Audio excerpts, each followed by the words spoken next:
Let's talk a little bit about local control versus state control.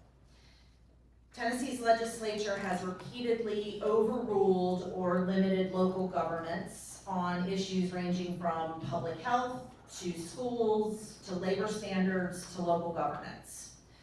Where should the state stop interfering with local decisions, and where should they still be engaged? Anne, I'll start with you.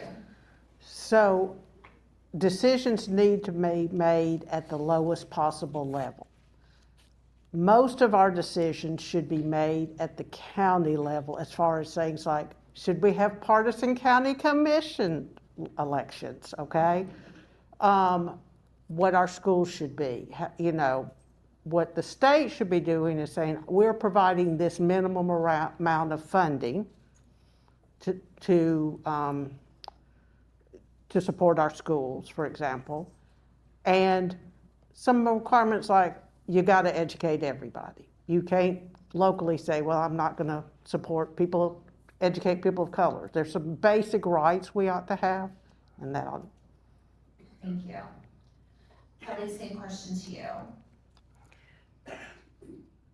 It has to be really clear where we draw the line between state and local responsibility.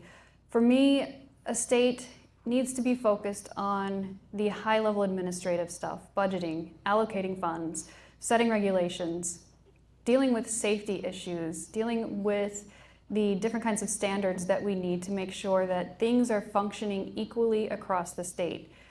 And that is, there's not very much beyond that the state really needs to concern themselves with. The rest of it, as Anne said, really should be taking place at a local level. State provides the funding, local figures out where to put that in their local communities, and for me, that's that line.